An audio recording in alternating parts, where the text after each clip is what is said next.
It's not responding. Sorry. There we go. Okay. All right, you ready? Stop. Let me just make sure it actually is going to go. Okay. Now it's supposed to be working. All right. I'm good. All right, 1, 2, 3, record. All right, everybody, welcome to Hearth of the Cards, episode 2.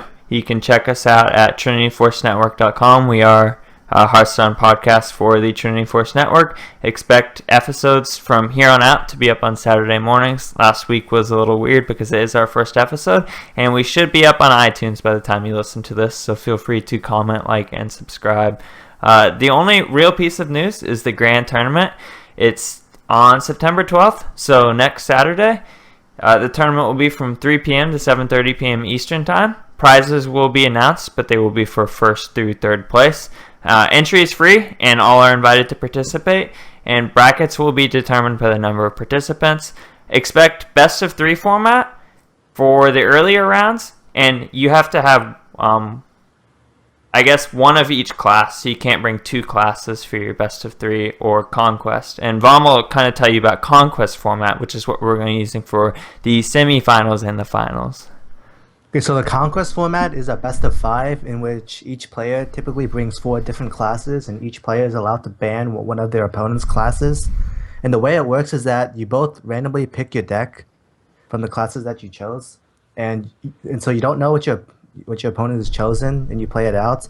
The winner of the game must switch classes, and that deck that they won with, they can't play for the rest of that round, while the loser can choose to either keep the same deck or switch decks. And this goes on until one player has won one game with each of the 3 decks that they brought. And if you're still confused after that, a quick Google search for Conquest format will clear it up pretty quickly. Also, we've gotten a few listener questions. We'll be addressing one on this episode, and we'll be addressing the other one on the next episode, and maybe some future ones we'll do a listener episode. But the email for that is feedback@hearthofthecards.com. Or you can use Jaren Jones 3K on Twitter or Horse Dr. Lowell on Twitter. We don't have an official Twitter, so I'm just kind of using my own. If you really don't feel like emailing and it's a short question, like I don't know what zoo is or something like that. But I think that's about it. We're jump back into TGT. New expansion's only about a week old. We talked a lot about it last week, so we're not going to talk about this too much. But the new season did start 3 days ago, and seasons in Hearthstone are different than League. They're much shorter, and we're kind of going to talk about that. So does somebody want to jump into seasons? Sure. Yeah, each season's about a month, and Blizzard recently introduced something called Season Rewards. So your highest rank gets you a prize depending on how high you went. Rewards increase drastically every 5 ranks. And ranks are gained by earning stars. You get 1 star per win. If you get 3 wins in a row, you go on a streak, and then you get 2 stars for every game you win. But this only works up until rank 5. And if you're below rank 20 or at rank 20, you will not lose any stars if you lose. One thing I have a question about. I noticed when I was up and around ranked 4 and 5 last season. Do you stop getting the bonus stars after about rank 4 or 5? Rank 5. Yeah, rank 5 you stop getting the win streaks. That's what I thought. Okay, I just wanted to clarify that. So stars are not lost prior to rank 20. So no matter how new you are, you'll always get rank 20 as long as you play enough games. And once you hit 20, you also get the card back for the season. What do the first days or weeks of the season means? Because if somebody's new, maybe they're jumping in and they're experiencing, maybe they're having a harder time. Does anybody want to tell me why? So for the first week of it, do you want to do that? No, go ahead, man. Okay, so for the first week of a season, or as soon as the season begins, the rank that you ended at the end of the last season, you get 1 star for every rank past 25 at the beginning of the season. So if you were say ranked legend, you will start out at rank 16. And this means that all the players are clumped up in a really small area. So like if you're like rank 10, the people who are legend are only around 1 or 2 ranks higher than you. And the people who are legend will also be playing those people who are also legend, and they'll be dropping probably back down if they go on a losing streak. So you could get a huge skill disparity in the opponents who are playing each other. So don't get frustrated if you're feeling like you're going back and forth and not getting those win streaks, because you're likely getting, like was just said, back and forth. You're going to be having really good players, and you're going to have people that aren't nearly as good. Same thing with decks. You're going to see some decks that are strictly meta decks that are meant to climb, and other ones that are more fun decks. And it'll be kind of hard even maybe to judge your own decks based upon that for a little while. And it might be harder to climb, but on a positive note, the beginning of the season is a good time to maybe if you're like somebody who's consistently ranked 10, maybe try really hard for a few days and get some exposure playing those legend players and ranked 5 players, so you can just get quality experience that you may not be able to otherwise get. You can also kind of theorycraft a bit and try some of the decks that you've put together and see if maybe they do well against some players that are higher level. And because if you're consistently getting stomped, then it probably won't do well in higher ranks. But if maybe you're going even or maybe above, it might be better than what you thought it was. And as far as TGT is concerned, we talked about decks and cards last week, and we'll talk about decks a little bit more in this episode. But anything new come out within the last week, like TGT specific? Oh, well, one of the main things that came out was the Secret Paladin that uses the Mysterious Challenger card. And so in response to that, there's been a lot of mid-range hunter decks and even some face hunter decks that started running the card Flare again, which is a 2-mana card that will get rid of all the secrets your opponent has and draw you a card. And Flare is a tech card or a technical card, and we'll be touching on that later in the episode. Any other mentions or I guess changes in opinion? I guess one that I had was the Savage Combatant for Druid. I didn't think it'd be a great card because 5/4 for 4 dies to a lot, but Druid got so many ramp options now that they have 2 Innervates, 2 Darnassus Aspirants, and 2 Wild Growths, that just having another card at 4 that has to be removed, otherwise you get Wraths every turn is strong. And it's a 5/4 for 4, and it's Inspire plus 2 attack for your hero. So your hero power comes plus 3 attack, plus 1 armor. So it has to be removed as soon as you play it. Another new thing is Arena. The classes that have been dominant for the entire game have changed. Have you guys heard about this? But yeah, Mage actually lost their throne, and I think it's 3rd place now in average wins. Yeah, it's super interesting because I think for the past, how long has Hearthstone been out? Like a year-ish? For the past year, Mage has consistently been the best arena deck to pick. If you want the most wins, you'll pick Mage, and I think it's like 3rd now behind Paladin and Rogue. I'm surprised that Rogue is so high up. In an interview, Ben Rhodes said that this expansion, they tuned Arena so that you'd be more likely to get expansion cards.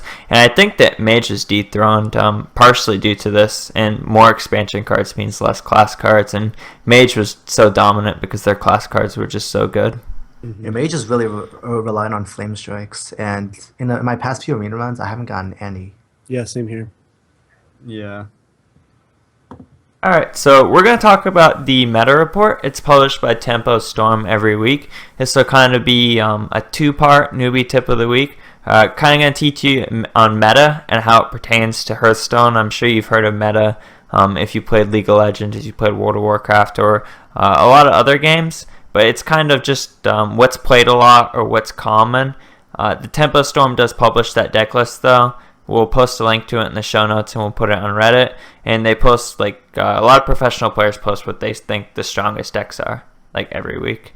So, brief overview. Anybody want to talk about what the strongest decks are right now?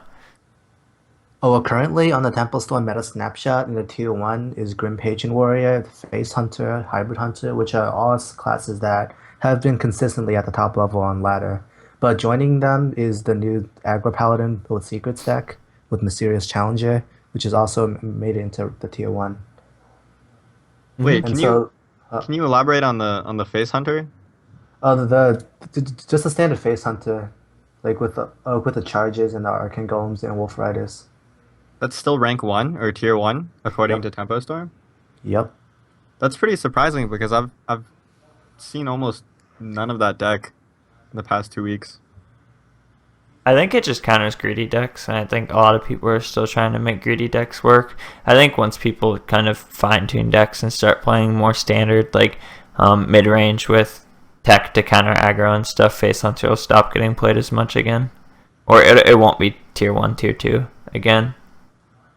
But meta in Hearthstone's really different. Sometimes in League, or if you've played other games, certain stuff stays very strong for a long time, and it's kind of strong in the game state, like the champion is just strong, or the hero, or whatever game you're playing. But Hearthstone's very different in that meta is kind of like a rock, paper, scissors, and that something counters something, and people play it in response, then people play something else in response, and then they end up back at like point A.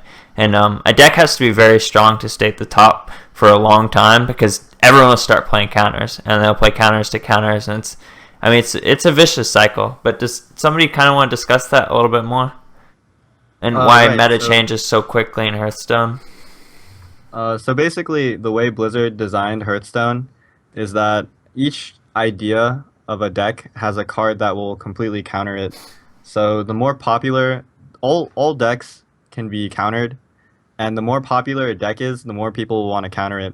So if you build a deck to beat a certain deck, you will always beat, well, not always, but you will beat that deck a lot of the time. So the more popular and the more dominant decks become in Hearthstone, the more people try to beat them.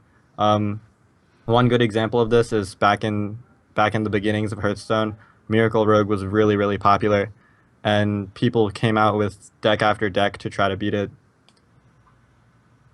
And Miracle Rogue is kind of similar to Patron, and I don't want to QQ too much right now, but sometimes the deck is so strong, like Patron Warrior, that it just stays at tier 1 after expansions and after counters and after stuff like that. And sometimes the rock, paper, scissors only balances so well, but Patron would be much worse if people weren't trying to counter it.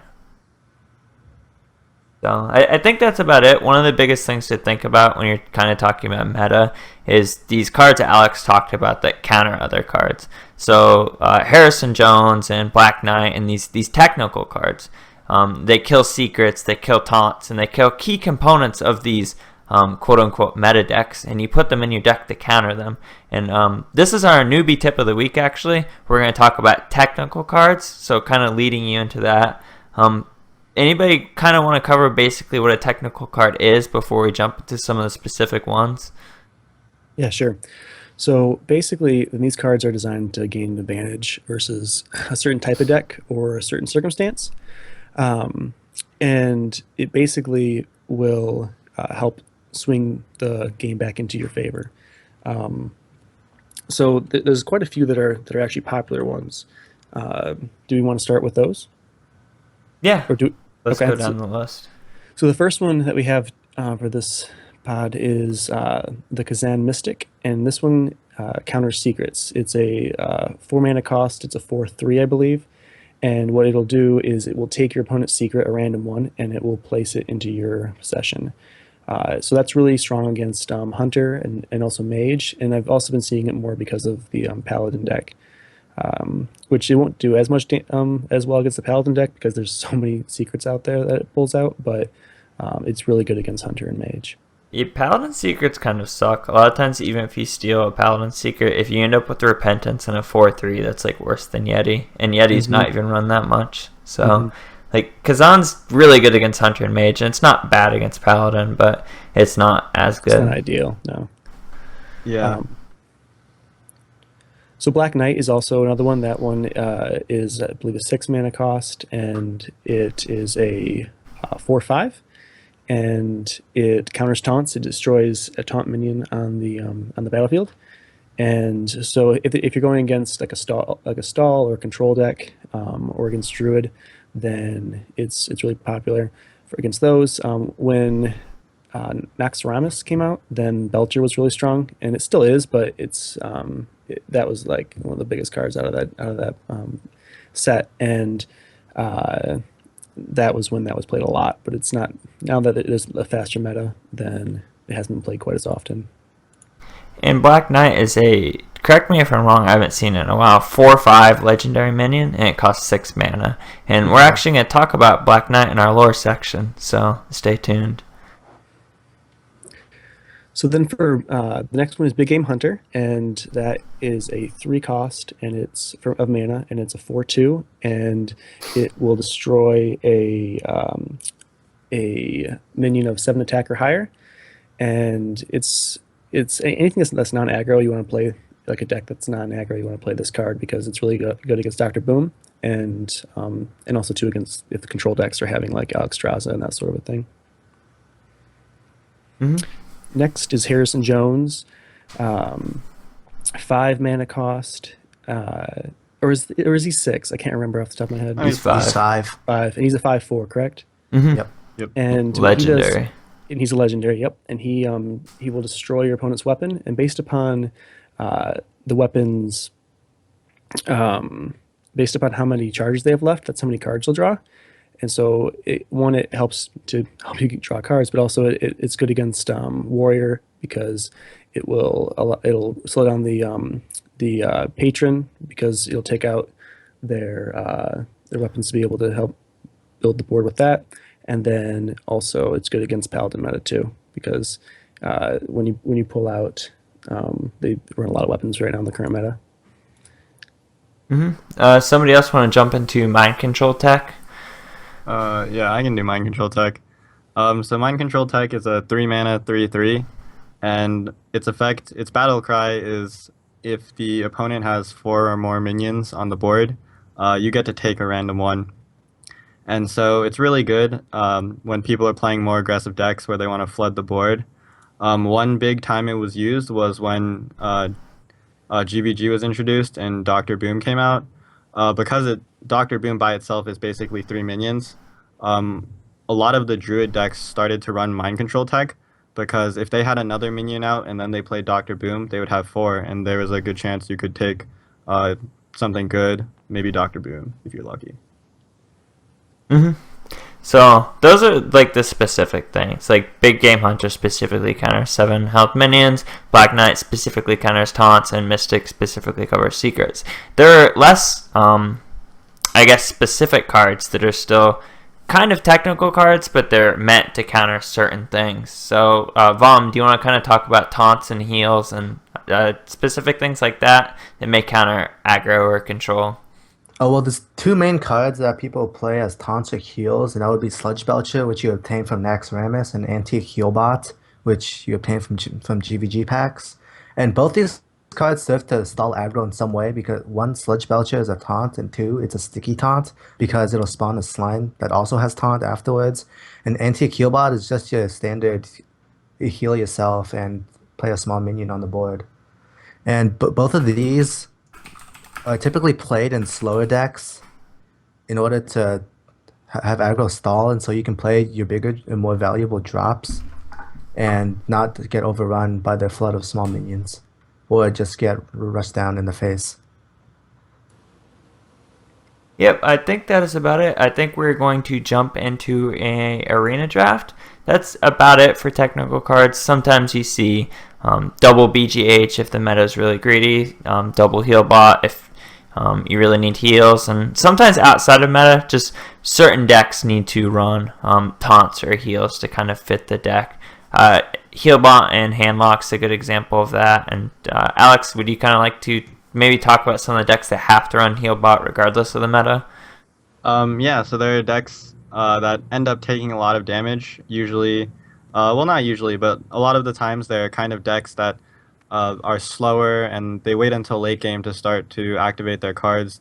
Decks like Handlock or Freeze Mage. So they'll end up running Healbot because you won't have a lot on the board for a while, so you'll end up taking a lot of damage, and you kind of say, okay, I'll take this damage, but then I'm going to have this 5 mana card that'll heal me. So, by request, we are going to be doing an arena run. We'll kind of go through the cards. I'll announce what each card is, explain rarity, stats, and name the card. And we'll kind of discuss what we picked and why. If you really, really don't like this, please tell us at feedback@hearthofthecards.com. But we have 3 infinite arena players here. And Valm averages like 8 wins per run, which is kind of ridiculous. So, probably a good learning tool for a lot of people. So let's start admission.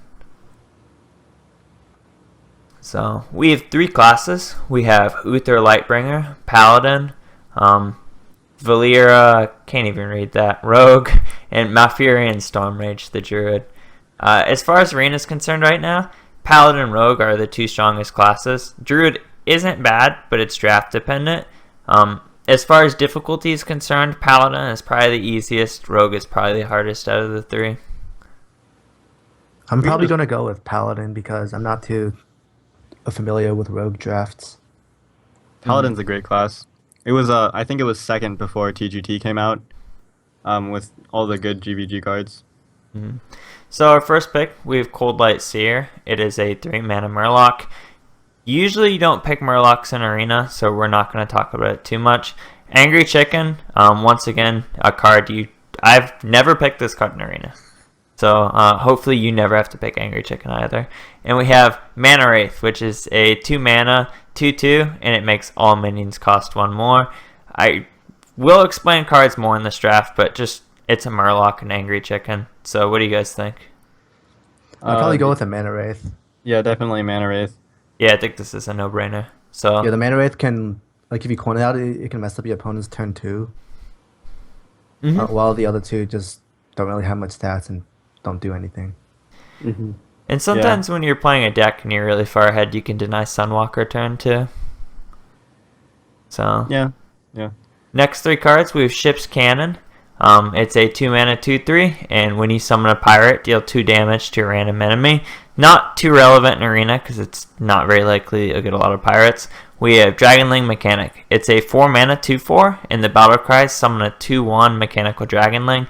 And we have Frost Wolf Warlord, 5-mana 4/4, and the battle cry is gain +1/+1 for every friendly minion on the battlefield. So, which card would you guys pick and why?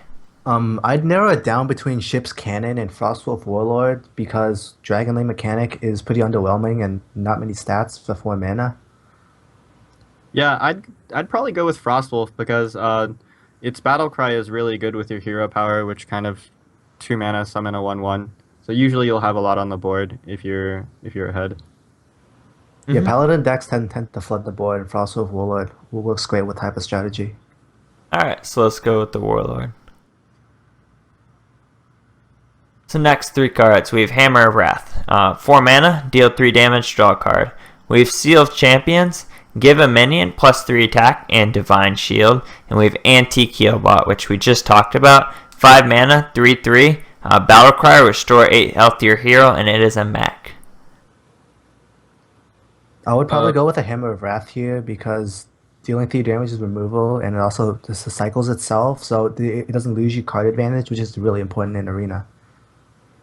Yeah, the draw card effect is huge because you pay 4 mana and then you don't lose a card at all, which is amazing. So let's go with the Wrath. I think actually the only other option I choose is the Seal of Champions, but I don't think that for its cost it's good enough because it's basically a combination of the Hand of Protection, which grants Divine Shield, and Blessing of Might, which grants +3 attack, and both are 1 mana cards, while this is a 3 mana card that combines those. It can be useful to 2 for 1 and trade up on occasions, like if you have a 3/3 and you want to kill a 5/6, like, or I don't know, a 4/5 even. But outside of that, it is kind of overcosted and awkward to use at times. So we have another Seal of Champions. We have Noble Sacrifice. It's a secret. When your hero is attacked, summon a 2/1 defender as a target. And we have Ironforge Rifleman. Battlecry, deal 1 damage, 3 mana, 2/2. I'd definitely go Seal of Champions here because Paladin secrets are pretty underwhelming, and in Arena, you want your cards to have as much value as possible. And Ironforge Rifleman you don't get many stats for 3 mana, and the battle cry is pretty lame. The thing with Seal of Champions too is that because you're Paladin, you'll usually have something on the board. So with Seal of Champions, even if you just have like one of your hero power 1/1s out, if you use this, you can remove something, and then they'll be forced to use 2 mana to remove it. Alright, let's go with the Seal of Champions then. Alright, so we have Flesh Eating Ghoul, 3 mana, 2/3. Whenever a minion dies, gain +1 attack. We have Zombie Chow, a 1 mana, 2/3. Death Rattle, restore 5 health to the enemy hero. And we have North Sea Kraken, 9 mana, 9/7, and the battle cries deal 4 damage. Okay, I actually think this is a pretty one hard of- pick. What? You gotta Because go with Zombie No. Chow is a really great 1 mana card, and a lot of Arena decks tend to be pretty low on 1 drops. Yeah, You And I'd go having with that Zombie Chow a here. zombie child can contest the 2-drop and give you the I tempo love the advantage. Kraken though. But the Kraken just gets you so much value with the. Yeah, the Kraken is like one of the best cards in Arena, but Zombie Chow is also one of the best cards in Arena. And sometimes you get an Arena draft, and we're talking about a lot of these cards that are really strong or weak. Rarity isn't always necessarily an indicator of how good a card is in Arena. Specifically, epics can be really bad at times, and you get commons like the Zombie Chow and the Kraken that can be very good. So if you're new and you're jumping into Arena and you get a lot of commons, I mean, if they're strong commons like North Sea Kraken and Zombie Chow, you don't need to worry. And this isn't Magic. Rarity doesn't mean strength always. I think purely because this is Paladin, whose hero power can help you contest the board early, that we can forego the Zombie Chow for the North Sea Kraken. I agree. I like Kraken here. I don't like it, but it's okay. Alright, so we have Flying Machine. 1/4 with Wind Fury for 3 mana. Wind Fury means it can attack twice in one turn. For you World of Warcraft players, you probably remember Wind Fury weapon. Youthful Brewmaster. 2 mana, 3/2. Battle Cry, return a minion from the battlefield to your hand. And we have Spider Tank, which is a 3 mana, 3/4 mech. Yeah, definitely the Spider Tank. And Yeah, Flying Machine is pretty underwhelming. why wouldn't you take Brewmaster here? Just kind of discussion. Well, we don't really have many early battle cries that we want to use again, which is probably one of the main reasons people use Brewmaster. Yeah, the thing is, Brewmaster stats is the Battle Cry can hinder you if you want to keep something on board. And also, as a 3/2, this card at best will be 1-for-1 without the Battle Cry. But the Spider Tank, as a 3/4, can trade with 2/2-drops or a certain, like some 3-drops that are 3/3s and still live. So it can be way more than a 1-for-1. Yeah, wouldn't you say that the Spider Tank's probably the best 3-drop in terms of like potential for 2-for-1? It's up there. Yeah, it's definitely up there. Alright, let's go with the Spider Tank. So we have Blackwing Corruptor, Battlecry. If you're holding a dragon, deal 3 damage, 5 mana, 5/4. We have Kobold Geomancer, 2/2 for 2, +1 spell damage, and we have Argent Protector. 2/2 for 2, and Battlecry give a friendly minion Divine Shield. This is pretty much a no-brainer in terms of picks. Argent Protector is probably one of the strongest Paladin 2-drops. It's around there with Minibot. Both are 2/2s and both have some sort of Divine Shield. It can be really strong if you coin out another 2-drop and then you just trade your original 2-drop with Divine Shield and you have 2 minions on board to 0. It's really hard for your opponent to come back. I like Argent Protector a lot. Yeah, it's just the best by far. Alright, we have Repentance. When your opponent plays a minion, reduce its health to 1. I had to kind of lean in there because I honestly don't know what Repentance does. We have Core Hound, which is a 7 mana 9/5 beast, and we have Jungle Panther, which is a 3 mana 4/2 beast with stealth. This is another fairly easy pick because, as we said before, Paladin secrets are underwhelming, and Core Hound suffers from a severely bad distribution of stats. Yeah, and the thing is with the stealth on the Jungle Panther, you can basically guarantee that it'll at least be a 1-for-1, whereas the Core Hound will just kind of make you lose time. Yep, I agree. Jungle Panther is a pretty obvious pick here. So another Jungle Panther, South Sea Deckhand, has charge if you have a weapon equipped, and it's a 2/1 pirate for 1 mana. And we have the Lost Hellstrider, which is a 5/4 for 4 beast. I think this pick is also pretty hard. It's probably narrowed down between the South Sea Deckhand or the Jungle Panther. And personally, I go with the South Sea Deckhand because we have no 1-drops currently, while we have a good amount of 3-drops already, even though we're pretty early in the draft. Yeah, I'm okay And with also, that. as a Paladin, we'll probably end up drafting weapons along the way, so its effect could get some value. And sometimes as a newer player, I know personally, I was put off with drafting any card with 1 mana because it was really annoying when mages would ping it. But tempo matters a lot in Arena, and if they have to 2 mana hero power to get rid of the deckhand early, oftentimes you just gain so much tempo for that it's worth losing the card. So Yeah. let's go with the deckhand. You have to remember that basically, if you have one card left in your hand, that means you could have had a 1 mana card and used it, and you still would have had the same amount of cards played total. Alright, so we have a legendary. We have Tankmaster Overspark, 3/3 for 3, and Battlecry's return. Transform a random minion into a 5/5 Devilsaur or a 1/1 Squirrel. We have Edric the Pure, who we're going to be talking about in a minute. Change the all enemy minions attack to 1, and it's a Battlecry, and he's 3/7 for 7. And we have Illidan Storm Rage. Whenever you play a card, summon a 2/1 Flame of Azeroth, and he is a 6 mana 7/5 demon. Well, first, I'd like to point out that legendaries, you probably won't end up drafting one in your arena decks. They're pretty uncommon. So you shouldn't expect to get one. Probably like maybe like one every 10 runs or so. So It's not that that's rare. just you. I get legendaries Yeah. all the time. Yeah, I think you're just a little mad. Alright. That may or may not be true. But in all seriousness, I'd probably go with Edric the Pure here, since 3/7 stats are a lot better than 7/5, and it also doesn't have RNG involved, like with Tankmaster. And changing all enemy minions attacks to 1 can be extremely useful, because that would mean that they'll be taking unfavorable trades, and it could help you bring the board back when you're losing board. No, it's insane. It'll definitely bring you board back. Like, imagine if they played North Sea Kraken and then Adric just told it you only have 1 attack now. Mm-hmm. They just played a 9 mana 1 attack creature. And don't normally you draft minions more so than spells, and so we wouldn't be able to use the effect of the to get all the 2/1s. Illidan is whenever you play a card. Oh, it's when we play a card. I read that wrong. My bad. It does have some synergy with the Divine Shield +3 attack card we drafted to kind of protect it, and the Argent Protector, but that's really late into your curve, and value is really important in Arena, and anything that gives you good trades is usually good. And that'll kind of be a common theme with cards like Dark Iron Dwarf, which are way stronger in Arena than Constructed, and Edric the Pure gives you a lot of value. It gives you good trades. So, looks like we're going to go with that. So we South Sea Deckhand, already explained it. Avenge. It's a Paladin secret, and whenever a minion dies, give another minion +3/+2. And you need to have 2 minions for this to work, so one has to die and one needs to get the buff. And we have Fen Creeper. 5 mana with Taunt, and it's 3 attack, 6 health.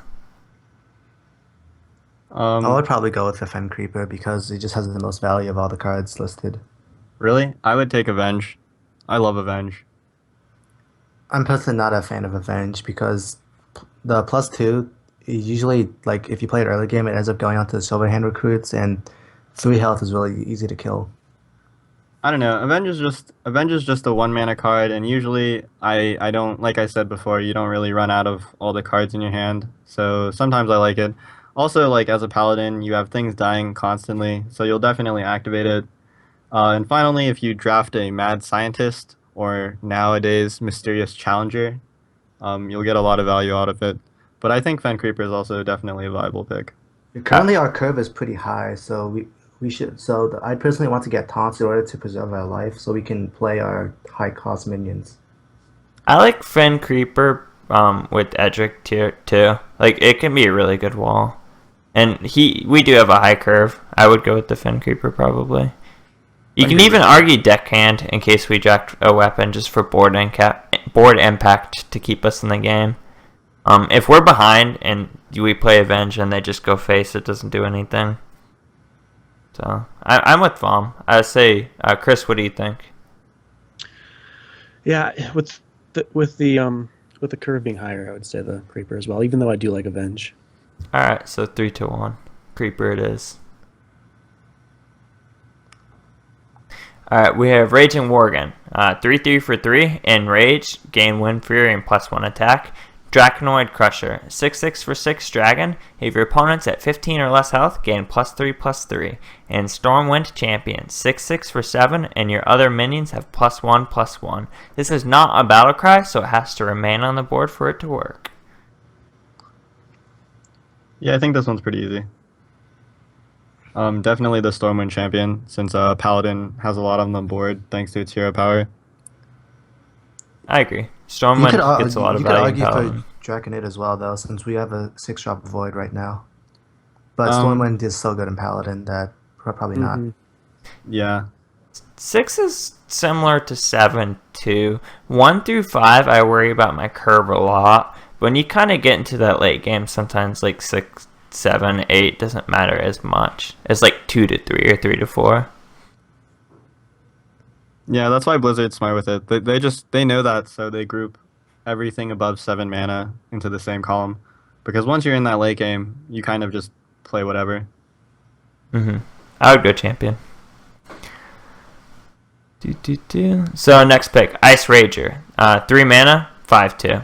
Silverhand Knight, 5 mana, 4/4. Summon a 2/2 Squire. And Seal of the Champions, once again. If you forgot, it's give a minion plus 3 attack and Divine Shield for 3 mana. I think this pick is pretty hard. It's probably narrowed down between Silverhand Knight and Seal of Champions. Seal of Champions can help you 2 for 1 pretty well, but Silverhand Knight synergizes well with our Frostwolf Warlord and also our Stormwind Champion, and is hard to remove because it is 2 minions as opposed to 1. Yeah, it's close. I think you could make an argument for either, and it's hard to say. There's no real right answer in Arena sometimes because it also depends on what type of deck you go up against. I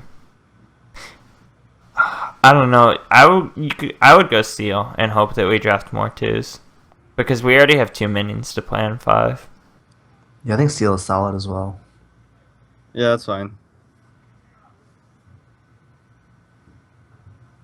Alright, so another Stormwind Champion, another heal bot.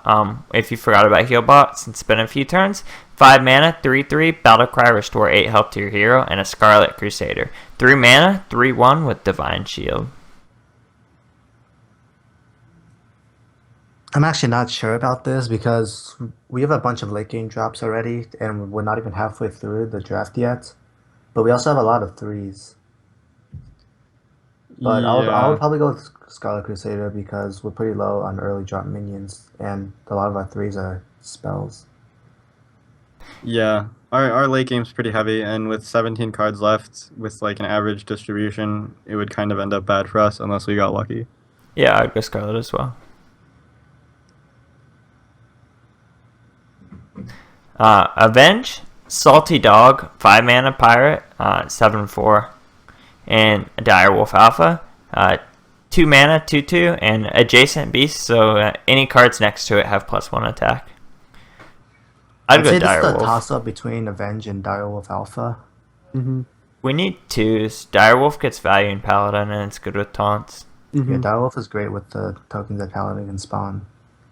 Yeah, Direwolf's not a 2-drop play though, because you want to have something on board already. So you have to think of it like a 4-drop or 5-drop. Is Zero Avenge power. a 2-drop play, though? You can just drop Avenge on 1. Yeah, Avenge is like a 1-turn play. I don't know. I would go Direwolf. They're both okay. I love Avenge, so I'm I'm fine biased. with going with both. I'd probably go with Avenge though, because I'm not a fan of Direwolf in Arena. Because that Alright. requires you to have minions on the board. Let's go with Avenge then. Alright, we have Zombie Chow. Already talked about Zombie Chow. 1 mana, 2/3, Death Rattle, store 5 health to the enemy hero. Blessing of Wisdom, 1 mana, choose a minion whenever it attacks, draw a card. And Spider Tank, 3 mana, 3/4, and it's a mech. So we're about 15 cards into our draft right now, and before we make this pick, we're kind of going to talk about our curve a little bit. In Arena, not only do you want to value the cards, you want to look at your curve because sometimes that can change your value in drafting these cards and what you're looking for in the deck. And this may be a close pick sometimes because the Spider Tank and the Zombie Chow are both cards, but after we talk about curve for a few seconds, you'll kind of see why this is an obvious pick. So what do you guys see looking at the curve? Well, we have a huge spike at 3 mana and also at 7 mana, while the others are relatively low with about 1 or 2 cards in each. And Spider Tank is a 3 mana card. Blessing Wisdom's 1 mana, but you don't play it on 1. And Zombie Chow's pretty obvious pick for me here. Yeah, Zombie Chow is probably the best 1-drop in the game. Let's go with the Zombie Chow. Yep. Alright, we have an epic. We have Enter the Coliseum. Choose... Oh, the highest attack minion of both players lives. We have Mysterious Challenger, 6 mana, 6/6. Put a secret from both players into the battlefield, and Big Game Hunter, 3 mana, 4/2. Destroy minion and 7 attack or more. So Arena tends to have a lot of high attack minions. So I'd probably end up going with the Big Game Hunter because that can cause such a huge tempo swing because at 3 mana, you're removing probably the 6 or 7 drop. And kind of our talk about tech cards earlier, and that they're a swing card. When you take a secret, not only are you taking a secret, you're gaining a secret, so it's a net 2 cards. And when you play Big Game Hunter, think of it as like if you kill a 7 mana card, you play a 3 mana card, so you're netting 4 mana, killing a card, and placing a 4/2 on the board. That's kind of what we're talking about when we talk about swing. Just all the value you get if you actually get use out of this card. And in Constructed, a lot of decks are kind of teched to deal with Big Game Hunter. Boom is oftentimes the only 7 mana or higher card you see unless it's a control deck, just because of how good Boom is. So people play around BGH, but as Valm talked about legendaries being not as common in Arena, epics aren't that common in Arena either, so people don't play around that BGH. Yeah, I know typically BGH would definitely be the best one, but I really like Mysterious Challenger here. It really appeals to the part of me that picks all the secrets I can in hopes that I get Mad Scientist, and also it fits our curve significantly better. We have a couple of cards that I would consider reactive, like the 2 Justices, Hammer of Wrath, North Sea Kraken, and Adric. So I would prefer not to have another card that I need the opponent to do something for me to play. I like Challenger too. But That's a good point. I had thought of that. we're about halfway through the draft though, and we've only gotten 1 secret. If we end up drafting the Challenger, we'll probably want to draft more secrets. It's And if we don't draw the Challenger, that could make our deck pretty It's a good. 6/6 for 6 though. Vaughn does bring up a good point in that Arena, oftentimes you end up in top deck mode where you kind of run out of cards and you're drawing from the top of your deck. And traditionally, the reason why Paladin Secrets aren't as good is if you top deck a Paladin Secret, it's not good. It's a brick, which we're going to talk about in a second. So I don't know. They're both good. I would go BGH actually. Now that I think about it. I still like Mysterious. It's just super strong when you play it by itself. We don't have enough cards that I would consider ones that I would just put on the board and be very strong. What do you think, Chris? I would go with the Challenger at this point, just because I like the idea of that we have so many things that are reactive already. But you guys do this more than I do, so It's iffy. Split. Let's go. I'll change my vote. Let's go Challenger. All right, Challenger it is. When you have Challenger, it's important to try and mulligan secrets out of your hand too. We haven't talked about that. So you don't want to top deck them. You want to draw them with Challenger. Although we only have 1, so it might play if we get Avenge in our opening hand. 6/6 for 6 isn't bad though. So Young Dragonhawk. It's a 1/1 with Wind Fury and it's a beast. Maiden of the Lake. 4 mana, 2/6. Your hero power costs 1, and Hammer of Wrath. Deal 3 damage. Draw a card. I would go Hammer of Wrath because I feel as if removal is extremely strong in Arena, and also the fact that it doesn't lose you a card when you use it also makes it strong. While Maiden of the Lake at 2/6 are pretty underwhelming stats. And Young Dragonhawk is just a bad card. Yeah, I agree. Definitely Hammer of Wrath here. I agree. Hammer of Wrath. Let's go with that. Alright, so we have Unstable Ghoul. 2 mana, 1/3. Taunt, and it has Death Rattle, so deal 1 damage to all minions. Undertaker. 1 mana, 1/2. Whenever you summon a minion with Death Rattle, gain 1 attack. And Frigid Snowball. 4 mana, 2/6 with spell damage +1. I'd say this is narrowed down between the Unstable Ghoul and Frigid Snowballed. The Unstable Ghoul because we don't have many 2-drops, but the downside of the Ghoul is that it has a bad synergy with the Paladin hero power. So I would probably end up going with the Snowballed because that also has synergy with Hammer of Wrath that we have 2 of in our deck. I agree. I like At Snowball. 2/6, we could combo that with the Seal of Champions to make it quite an imposing minion. Yeah, the 2/6 is pretty good.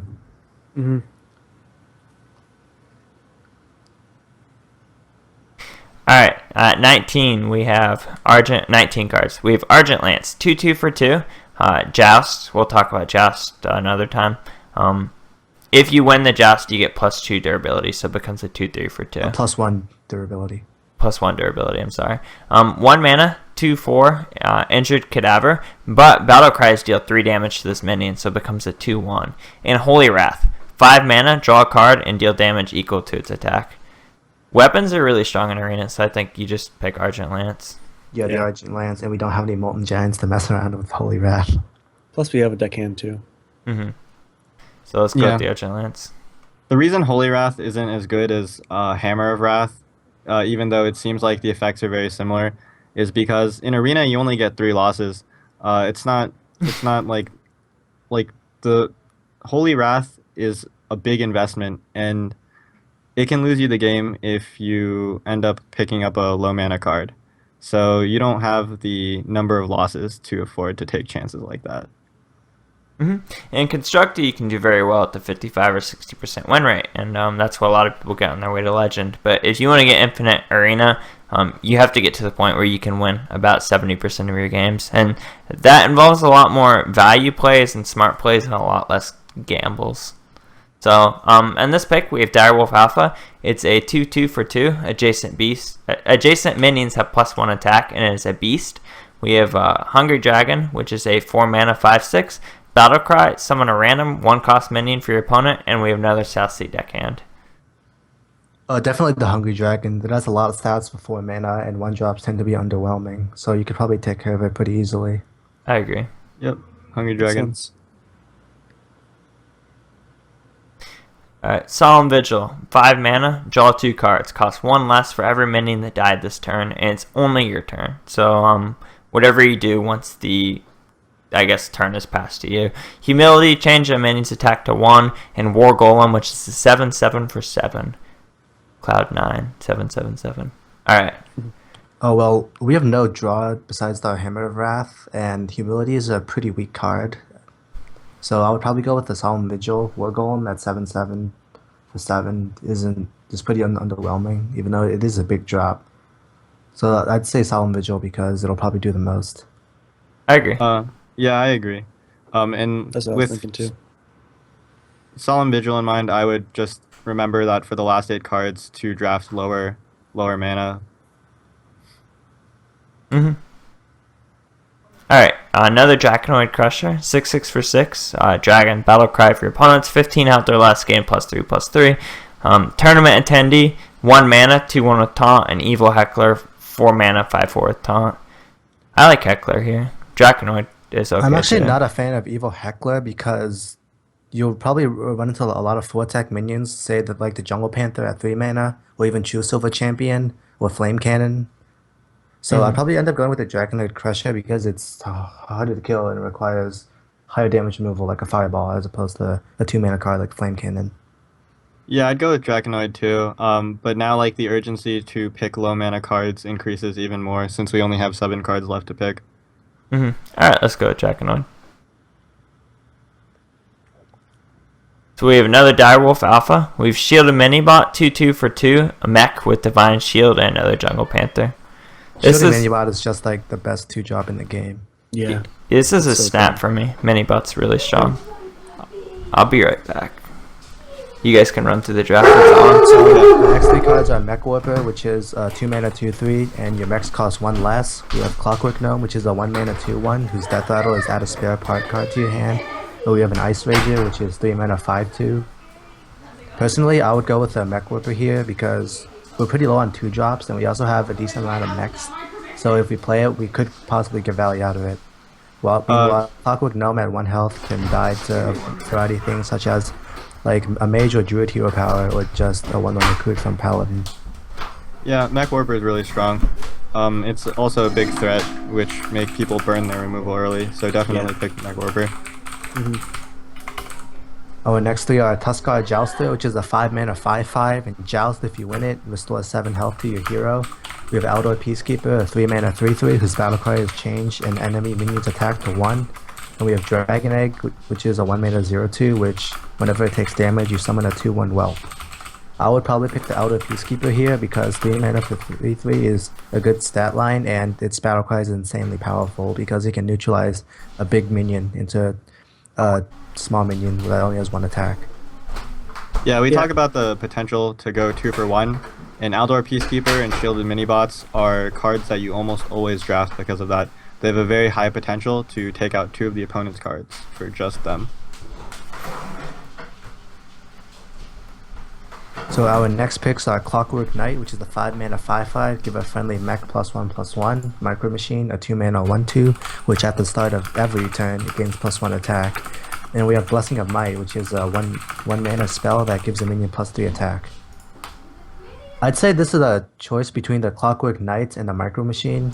Both are mechs, and we have a decent amount of mech synergy in this deck, but we also don't have many early cards, so I would probably end up going with the Micro Machine. Yeah, Jaren had to leave for an emergency, so I guess we'll be finishing this up by ourselves. Micro Machine? Micro Machine's good. Yeah.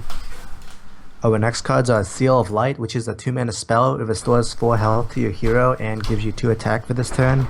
Senjin Shieldmaster, which is a 4-mana 3/5 with Taunt. And Archmage, which is a 6-mana 4/7 with +1 spell damage.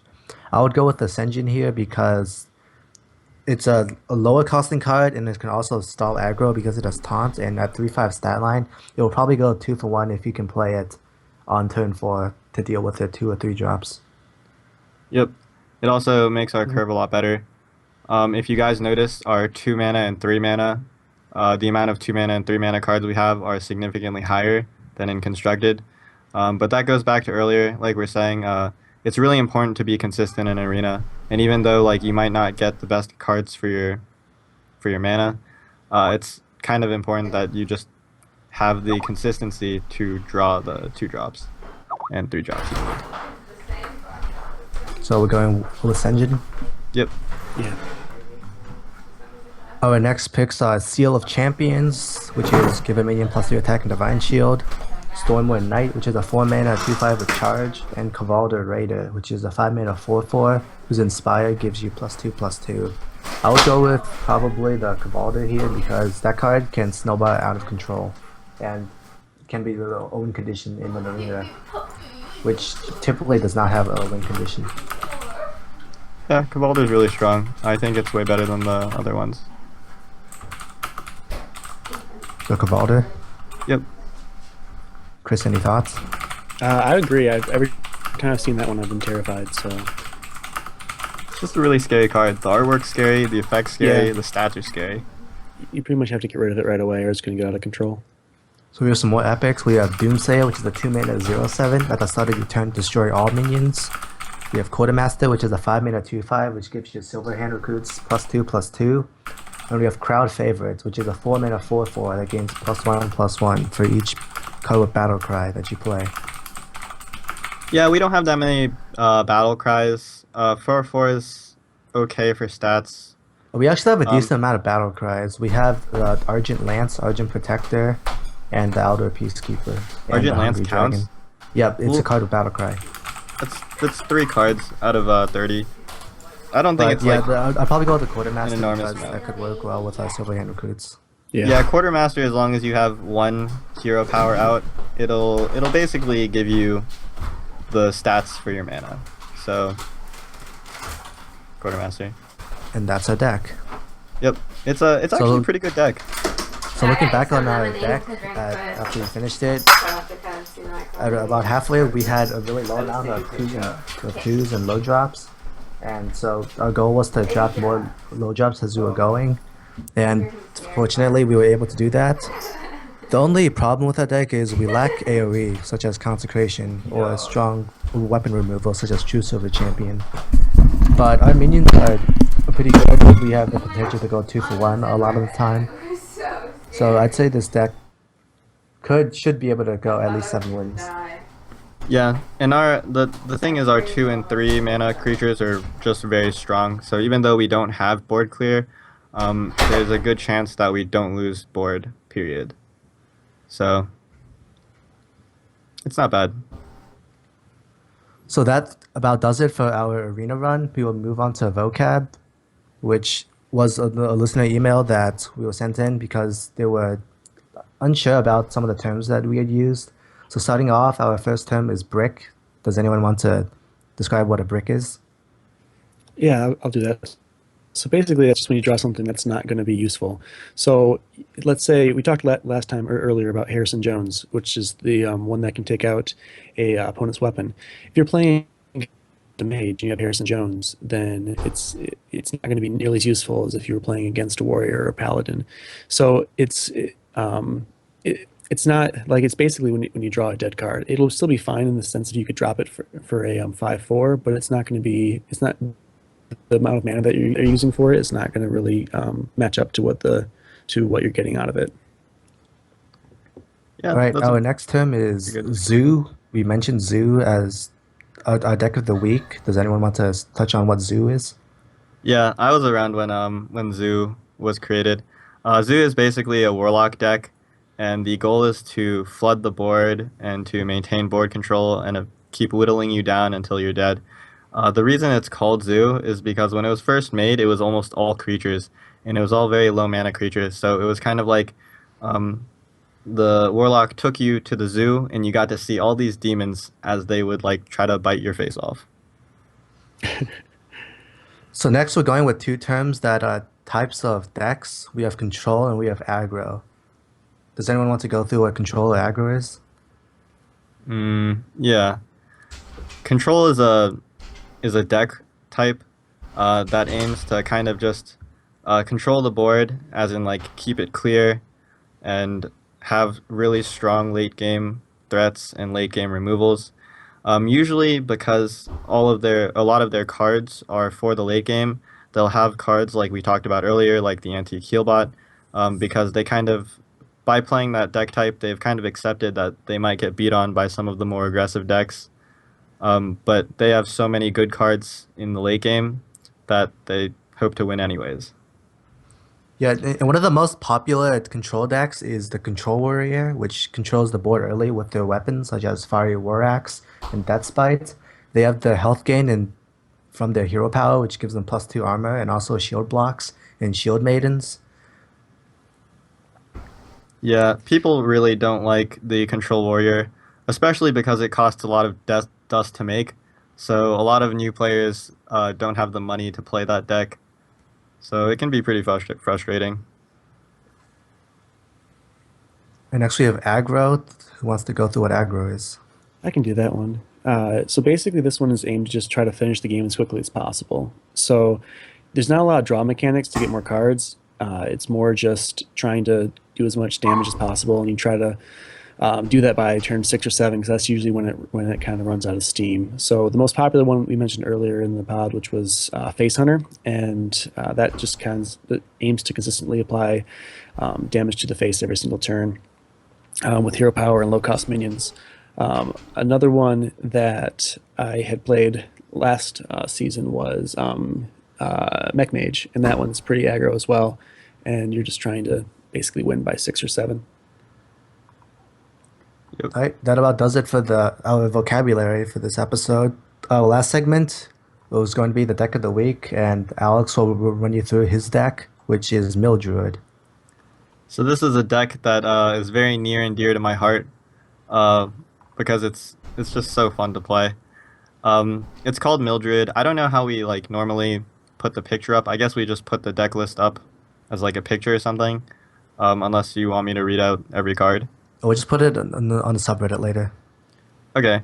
Well, basically, it's called Mill Druid, and the idea of the deck is to make both players run out of cards in their deck, and then when you run out of cards to draw, every time you try to draw, you'll take 1 damage, and it keeps going in a Fibonacci-esque sequence until one person loses.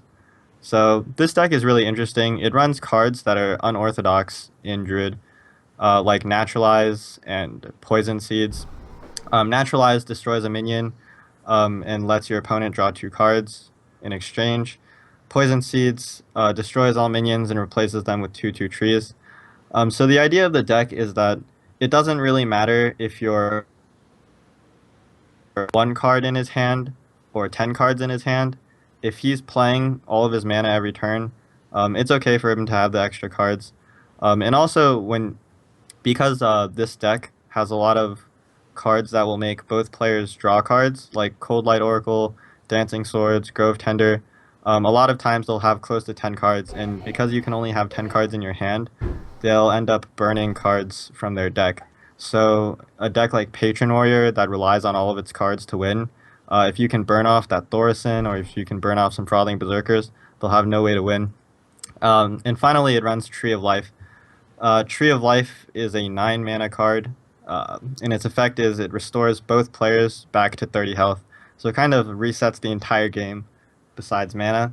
And a lot of times when you play aggressive decks, they'll just keep hitting your face and you'll clear board, and they'll trade their minions for damage to your face, and you play Tree of Life, and they've basically already used their entire deck. So, yeah, it's a really fun deck. The deck list I run costs about 2,180 dust. It might be more. I'm not sure if I counted that correctly. If you don't really have that much dust, there's a couple of cards you can switch. I run 2 Mulches, which you can replace with Starfire. Starfire is a 6 mana, deal 5 damage to a card, draw a card. And if you replace both with Starfire, that'll save you about 800 dust. If you don't have Tree of Life, because it's an epic card, you can replace it with Healing Touch. The effect won't quite be as cool. It won't be as cool, definitely, but it'll save you 400 dust. So when you play the deck, you really want to mulligan for, against an aggressive deck, you really want to mulligan for Pyromancers, Wrath, Keepers, and Swipe. And because this deck is kind of like a control deck, it has a lot of like 2-card combos. You can play Pyromancer and then play Swipe or Wrath. That'll clear the board. Poison Seeds and Starfall clears the board. Cold Light Oracle and Naturalize will draw them 4 cards total. So if they have anything above 6 cards, they're going to start burning cards from their deck. And you can play Cold Light Oracle, which makes both players draw 2 cards. And then you can play Brewmaster, which brings it back to your hand, and you can make them draw more cards. So your win condition is essentially for control decks, make them run out of cards and fatigue to death. And for aggressive decks, you kind of just want to keep surviving until their deck kind of runs out of damage compared to the larger number of cards you have. And it's not amazing versus aggressive decks, but it can beat them, and it definitely beats control decks and combo decks. People don't really expect mill decks to even be played, and that definitely helps a lot because most control decks will keep a lot of cards in their hands, which is really nice for you because you're going to burn a lot of their cards. The biggest mistake people make with this, a mistake I've made a lot of times, is that when you see someone burn cards from their deck, it's super fun and it's really amusing, and you'll want to do it against everyone. But you really, really should not do it against aggressive decks because they can actually play all 10 cards and it'll matter. Yep, that's about it. So that about brings it up for our deck of the week. Unfortunately, since Jaren had to leave due to an emergency, we won't have lore of the cards this episode. So that about wraps up the episode. Just remember that we do have our tournament on the 12th, and you just sign up for it on the T-Force Network subreddit. And as we close out, you should expect this episode to be up on around Saturday. Yep, and if you have any feedback, I think the email is feedback@hearthofthecards.com, right? Yep. So email us if you have any questions. You can tweet Jaren with any questions you have. If you have like comments, things you liked, things you want to see again, things you didn't see but want to see, definitely email us. We read all of them. We don't get that many emails. All right, that about wraps it up. Thanks for listening. Bye-bye. Bye.